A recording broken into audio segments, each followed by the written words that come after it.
अस्सलाम वालेकुम everyone. I hope कि आप सब खैरियत से होंगे। अल्हम्दुलिल्लाह मैं भी खैरियत से हूँ।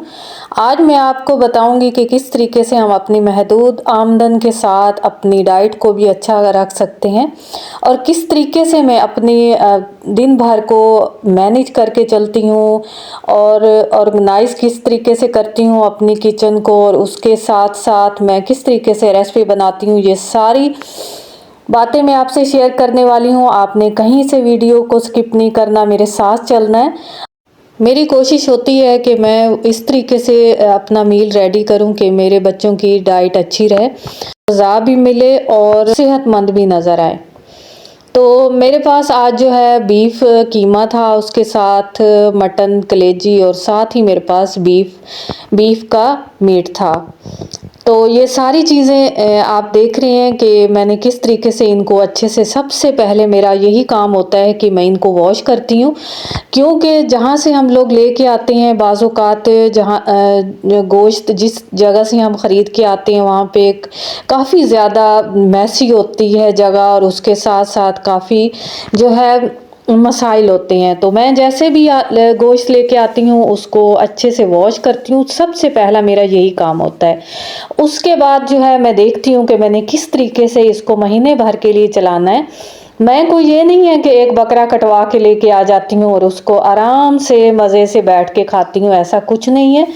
मैं 2 से 3 किलो गोश्त लेके आती हूँ, उसे 2 से 3 हफ्ते तक चलाती हूँ और उसके बाद फिर मैं देखती हूँ कि मुझे किस चीज़ की ज़रूरत है। साथ के साथ मैं सब्जियाँ भी ले आती हूँ, बाकी चीज़ें इनको मिक्स करके एक प्यारी सी रेसिपी बनाती हूँ और अपने बच्चों को खिलाती हूँ ताकि उनकी सेहत भी अच्छी रहे और उसके साथ मेरा जो महदूद आमदन है उसको भी मैं अपने हिसाब से चलाऊं, क्योंकि जैसे कि हमारे बड़े बुज़ुर्गों ने कहा है कि अपनी चादर को देखकर ही पाँव फैलाना चाहिए। इस तरीके सबसे पहले मेरे पास 3 किलो के बराबर मेरे पास बीफ था, तो इसको मैंने अच्छे से वॉश किया। वॉश करने के बाद मेरे पास जो है ज़िप बैग नहीं थे, तो मैं शॉपर, जैसे ही सब्ज़ी आती है शॉपर रख लेती हूँ।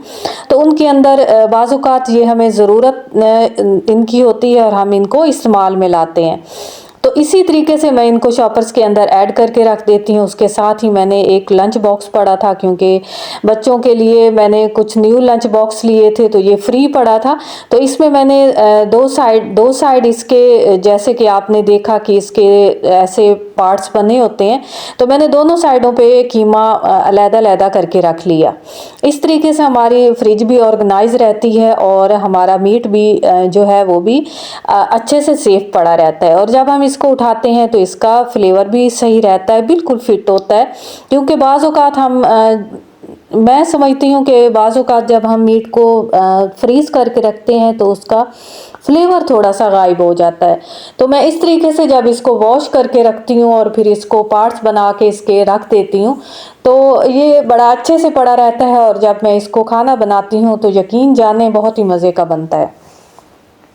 जैसे ही मैंने गोश्त को अच्छे से उनके पार्ट्स बना के रख लिया, तो उसके बाद आ जाती है बारी स्नैक्स की, क्योंकि बच्चे जो हैं इस वक्त काफ़ी जो है नाश्ते के बाद बेचैन हो रहे होते हैं कि मम्मा कुछ ना कुछ होना चाहिए। दोपहर में बिल्कुल मैं खाना नहीं बनाती, हमारे घर में खाना नहीं बनता, तो जो भी फ्रूट्स पड़े होते हैं वो मैं बच्चों में सर्व कर देती हूँ। उसके साथ ही जो है टाइम हो गया था खाने का, क्योंकि 4 से 5 बजे के करीब हमारे घर खाना बनता है। तो ये डिनर भी होता है और ये दोपहर का समझ लें कि खाना भी होता है। तो मेरे पास जो मैं गोश्त जो ऑर्गेनाइज करके रख रही थी, उसके साथ ही मैंने एक पैकेट रख लिया था, तकरीबन हाफ केजी के बराबर मेरे पास ये बीफ मीट था। तो इसको मैंने सबसे पहले बॉईल किया। इसमें मैंने क्या चीज़ें डाली हैं वो मैं आपसे शेयर करती हूँ। मैंने 2 टमाटर इसमें ऐड किए, उसके साथ ही दो दरमियाने साइज़ के ऑनियन, और उसके साथ जिंजर गार्लिक का पेस्ट, और हस्बे जायका मैंने इसमें नमक ऐड किया, और इसमें 2 गिलास पानी ऐड करके मैंने इसको थोड़ी देर टेम्परेचर को तेज़ रखा और उसके बाद लाइट फ्लेम पे मैंने इसको अच्छे से बॉईल किया। जैसे ही मुझे लगा कि पानी बिल्कुल खुश्क हो गया है, गोश्त मेरा अच्छे से बॉईल हो गया, तो मैंने इसकी भुनाई की। और भुनाई करते हुए मैंने इसमें स्पाइसेस में मैंने इसमें ब्लैक पेपर ऐड किया था, उसके साथ थोड़ा सा गरम मसाला और हल्दी पाउडर, मैंने यही स्पाइसेस इसमें ऐड किए थे, और 2 स्पून मैंने इसमें धनिया पाउडर ऐड किया था। मैंने अच्छे से भुनाई करने के बाद मैंने 1 गिलास के बराबर इसमें पानी ऐड कर दिया, और इस तरीके से मेरी इतनी यमी सी ये वाली रेसिपी रेडी हो चुकी थी। बिल्कुल लाइट सी मैंने बनाई थी ताकि बच्चे जब खाएं तो बड़े अच्छे से मज़े से खाएं, उनको स्पाइसी भी ना लगे, और साथ ही अपनी मम्मा की थोड़ी सी तारीफ भी कर दें। अगर वीडियो अच्छी कहीं से लगी हो तो ज़रूर सब्सक्राइब करें, लाइक करें, शेयर करें। इसके साथ ही बहुत सारी दुआओं के साथ मैं आपसे इजाज़त चाहती हूँ। मिलते हैं न्यू वीडियो न्यू रेसिपी के साथ। टेक केयर, अल्लाह हाफिज़।